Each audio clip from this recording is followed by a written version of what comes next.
छात्रों, क्रांति कंपटीशन की ओर से ढेर सारी शुभकामनाएं। इसके पहले के वीडियो में मैंने आपको हड़प्पा सभ्यता के बारे में बताया था। आज मैं वैदिक सभ्यता के बारे में उल्लेख करने जा रहा हूं। मैं पहले भी बता दिया था कि प्रत्येक कंपटीशन के लिए हिस्ट्री काफी इंपॉर्टेंट सब्जेक्ट है। देखिए, मैं पहले बता दिया कि भारत की पहली सभ्यता आर्य सभ्यता थी, लेकिन ये कहा जाता है कि किसी भी सभ्यता अस्थायी नहीं होता है।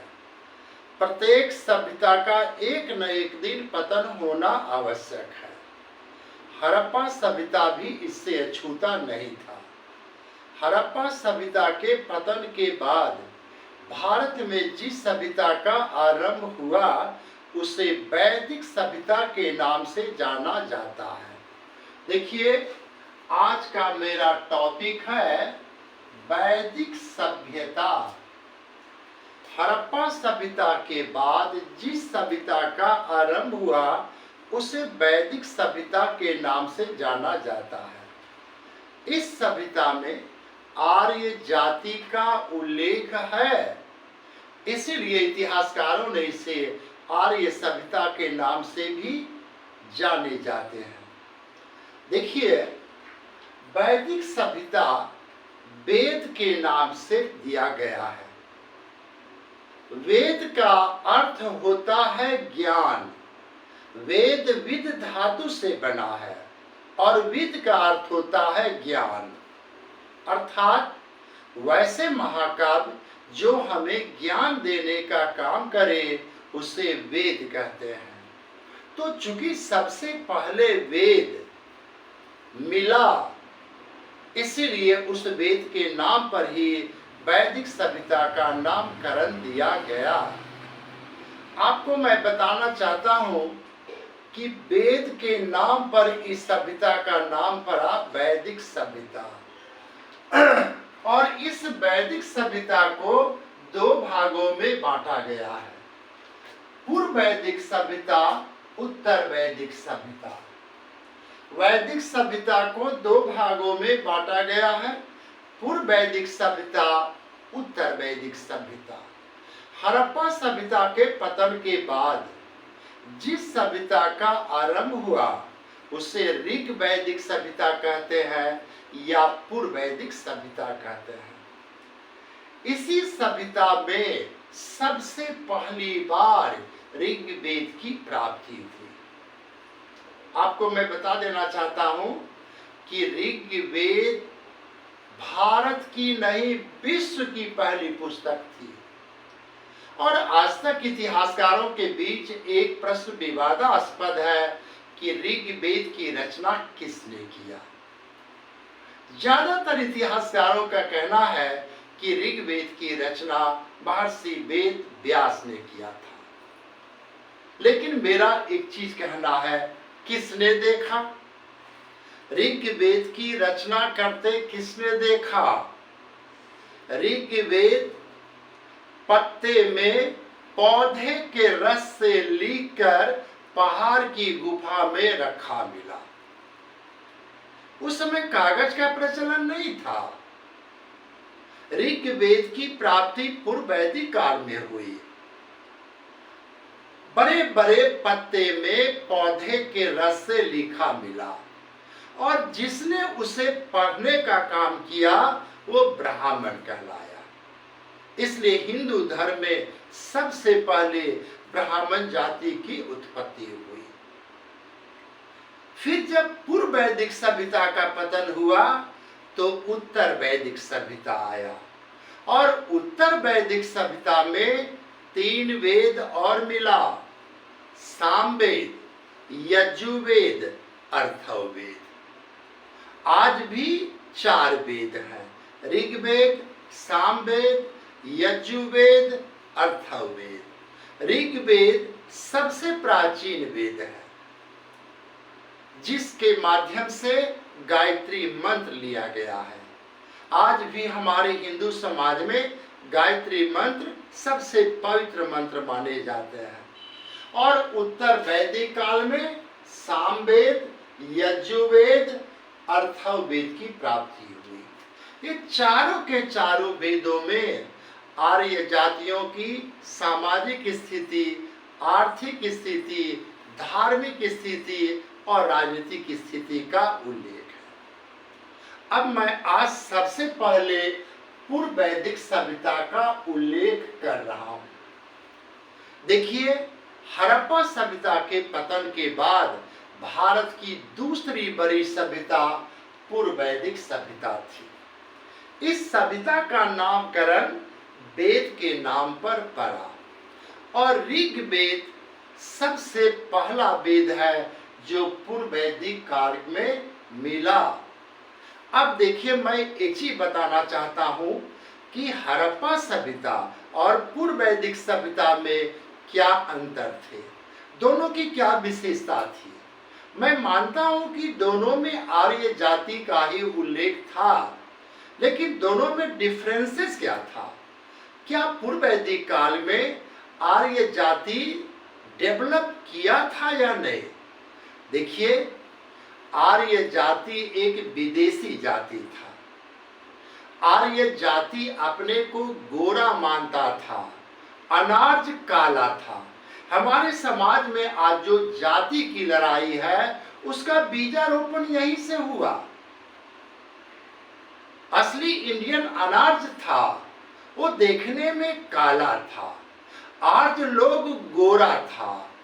आर्य अनार्य से नफरत करते थे, उसको पिशाच का संज्ञा दिया, उससे नफरत करता था और यहीं से दोनों के बीच मतांतर चला। तो अब मैं ये बताने जा रहा हूं कि हड़प्पा सभ्यता की अपेक्षा पूर्व वैदिक सभ्यता की क्या विशेषता थी। देखिए, मैं वन बाई वन करके समझा देता हूं। कोई भी व्यक्ति 4 अवस्था से जीवन व्यतीत करता है: सामाजिक अवस्था, आर्थिक अवस्था, धार्मिक अवस्था, राजनीतिक अवस्था। जहां तक हर पूर्व वैदिक काल में सामाजिक अवस्था की बात थी तो हड़प्पा में विवाह का प्रचलन नहीं था, लेकिन पूर्व वैदिक सभ्यता में विवाह का प्रचलन आरंभ हुआ। पूर्व वैदिक सभ्यता में विवाह का प्रचलन हुआ। दोस्तों, मैं एक चीज आपको बता देना चाहता हूं। आप इतिहास पढ़ते हैं, बीती हुई बातों का जितना भी स्टडी होगा वो इतिहास के छात्रों और शिक्षकों को जवाब देना है। अगर आपसे पूछा जाए विवाह की शुरुआत क्यों हुई, अगर विवाह का सिस्टम ना होता तो क्या होता? देखिए, हड़प्पा के समय विवाह का प्रचलन नहीं था। परिणाम क्या था? स्त्रियों पर अत्याचार ज्यादा होती थी। स्त्रियों को सुरक्षा करने वाला कोई नहीं था। बच्चे पैदा होते थे, लेकिन उस बच्चे का संरक्षक कौन होगा, उस स्त्री का देखभाल करने वाला कौन होगा, ये पता नहीं था। अंत में पूर्व वैदिक काल के लोगों में जब सभ्यता आई तो उन लोगों के मन में एक विचार आया कि अगर विवाह का कार्य शुरू किया जाए तो उस स्त्री का, उस बच्चे का देखभाल उसका पति करेगा। इसलिए पूर्व वैदिक काल में विवाह का प्रचलन हुआ। अब देखो, मैं इतिहास का एक बहुत खास बात बताता हूं। आप इतिहास को अध्ययन करते हैं तो एक चीज देखते हैं, अमीर लोग बहु विवाह करते हैं, गरीब लोग एकल विवाह करते हैं। आप लोग इतिहास को उठाओ, बाबर ने कितना शादी किया, हुमायूं ने कितना शादी किया, अकबर ने कितना शादी किया, शाहजहां ने कितना शादी किया, औरंगजेब ने कितना शादी किया, चूंकि वे अमीर था। और पुरुषों की सबसे बड़ी कमजोरी होती है नारी। भविष्य में भी होगा। तो यहां पर सीधी सी बात है, आपको किसी से पूछना है कि आप अमीर हैं कि गरीब हैं, तो बस एक बात पूछ दो, आपको कितनी पत्नियां हैं? अगर एक कह दे तो समझो गरीब है, अगर ढेर सारे कह दो तो समझो अमीर है। जहांगीर को लो, पत्नी और उपपत्नी मिलाकर 55 था, लेकिन नूरजहां की सुंदरता को देखा तो 56वां पत्नी किया। शाहजहां को लो, 3 पत्नी रहते, चौथा मुमताज से किया। तो ये सिस्टम पूर्व वैदिक काल से हुआ, और पूर्व वैदिक काल में गरीब लोग एकल विवाह, अमीर लोग बहु विवाह, लेकिन संतान होना जरूरी था। पूर्व वैदिक काल के लोगों की ये धारणा थी कि संतान होना जरूरी था। उस समय ये माना जाता था कि जिस व्यक्ति को संतान नहीं होगा वो नरक जाएगा। इसके लिए समाज के लोगों ने बैठकर एक नियम बनाया। वो नियम क्या था? नियोग प्रथा। अब आपके मन में लगता होगा नियोग प्रथा क्या है? उस समय के लोगों को नरक से इतना डर था कि अगर संतान नहीं होगा तो नरक जाना पड़ेगा। मान लीजिए किसी के पति में खराबी है, उसमें बच्चे जन्म देने की क्षमता नहीं है, तो घर के सारे सदस्य मिलकर विचार करते थे और उस स्त्री का देवर से उसका शारीरिक संबंध कराया जाता था ताकि उसे संतान हो। लेकिन उस व्यक्ति को कैरेक्टरलेस नहीं माना जाता था, क्योंकि परिवार के डिसीजन पर उसने ऐसा काम किया। इसे ही नियोग प्रथा कहते हैं। तो पूर्व वैदिक काल में नियोग प्रथा के माध्यम से भी संतान उत्पन्न होते थे। स्त्रियों को स्वतंत्रता का अधिकार था। जहां हड़प्पा सभ्यता मातृसत्तात्मक परिवार था, लेकिन पूर्व वैदिक सभ्यता पितृसत्तात्मक परिवार था। हड़प्पा सभ्यता नगरीय सभ्यता थी, लेकिन पूर्व वैदिक सभ्यता ग्रामीण सभ्यता थी। इस सभ्यता के लोग मनोरंजन में भी वही चीज करते थे जो हड़प्पा के लोग करते थे। अब तो ब्राह्मण जाति का निर्माण हो गया और ऋग्वेद में लिखा हुआ है कि आर्य लोगों ने कर्म के आधार पर जाति बनाया था। देखिए, मैं बता देना चाहता हूं, ये आपको देखिए, ये ब्राह्मण, क्षत्रिय, वैश्य और शूद्र, हिंदू समाज में 4 जाति का उल्लेख है। ब्राह्मण, क्षत्रिय, वैश्य, शूद्र। लेकिन पता है, ये 4 जाति कर्म के आधार पर बनाया गया था। उस समय लोगों ने यही सोचा, जो जैसा कर्म करेगा वैसा जाति रहेगा। वेद पढ़ने वाले, पूजा करने वाले ब्राह्मण, समाज का सुरक्षा करने वाले क्षत्रिय, व्यापार करने वाले वैश्य, और शूद्र बेचारा का कोई गलती नहीं। शूद्र उसका नाम दे दिया गया जो स्पष्ट कहा, ना मैं वेद पढ़ सकता हूं, ना मैं किसी का सुरक्षा कर सकता हूं, ना मुझे व्यापार करने का ज्ञान है, आप तीनों का सेवा करूंगा, मुझे खाना दे देंगे। कोई गलत तो नहीं बोला। यही ने किया कि उसने अपने दिल की बात स्पष्ट कर दिया। साच कहे तो मारन जाए, झूठ है जग पतियाला। ये जो नाम शूद्र पड़ा, आज जो ये शूद्र पड़ा, इस शूद्र का कोई गलती नहीं है। जिन लोगों ने स्पष्ट कहा ना मैं पूजा कर सकता हूं, ना मुझ में इतनी साहस है कि मैं किसी की सुरक्षा कर सकता हूं, न व्यापार करने का गुण है, ब्राह्मणों ने उसका नाम रख दिया शूद्र। केवल शूद्र नाम नहीं रखा, 20 फीट की दूरी से तुमसे मैं छुआछूत हो जाऊंगा। तुम गले में घंटी पहन के चलो या डंडा पटक कर चलो। शूद्रों ने कहा अगर नहीं किया तो मत करो, आंख मूंदेंगे जल के राख हो जाओगे। और शूद्रों ने ऐसा किया।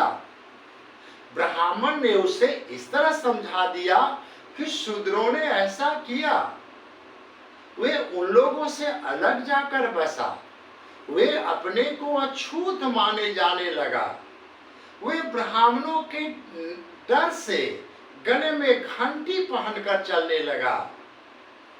यहीं से हमारे समाज में छुआछूत की भावना आई। यहीं से हमारे समाज में छुआछूत की भावना आई। आज क्या देखते हैं कि जाति में जो गुण है, जिस जाति में आप जन्म लिए उस जाति में माने जाते हैं। लेकिन आर्य जाति ने ऐसा नहीं किया था। हालांकि ऋग्वेद के 10वें मंडल में माना गया है कि चारों जातियों का जन्म ब्रह्मा ने दिया है। ब्रह्मा के ललाट से ब्राह्मण, भुजा से क्षत्रिय, जांघ से बैर, वैश्य और पैर से शूद्र की उत्पत्ति हुई। देखिए एक चीज मैं कहना चाहता हूं,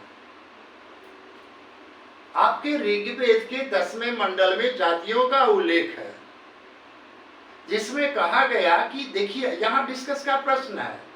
एक तरफ मैं कहता हूं कि जातियों का निर्माण आर्य जाति ने किया, और दूसरे तरफ मैं ही कह रहा हूं कि ऋग्वेद के 10वें मंडल में वर्णित है कि ब्रह्मा ने चारों जातियों को जन्म दिया। ब्रह्मा के ललाट से ब्राह्मण, भुजा से क्षत्रिय, जांघ से वैश्य और पैर से शूद्र की उत्पत्ति हुई। और यहीं से हमारे समाज में छुआछूत आई। बाद में इसका नाम दलित रख दिया गया। महात्मा गांधी ने 1915 में हरिजन नामक पत्रिका का प्रकाशन किया। मेरा एक सुझाव है, अगर इसे समाप्त करना चाहते हैं तो सबको हटा दीजिए। ना कोई शूद्र रहेगा, ना कोई दलित रहेगा, ना कोई हरिजन रहेगा। आज भी आप देखते हैं हमारे संविधान के मौलिक अधिकार के भाग में धारा 17 में छुआछूत को निषेध किया गया है। धारा 17 में स्पष्ट उल्लेख है, कोई व्यक्ति छुआछूत नहीं कर सकता है। आज भी हो रहा है। तो जब तक हमारी मानसिकता में परिवर्तन नहीं होगी, तब तक ये स्पष्ट परिवर्तन नहीं होगा। तो पूर्व वैदिक काल में सामाजिक अवस्था में ये स्थिति आई।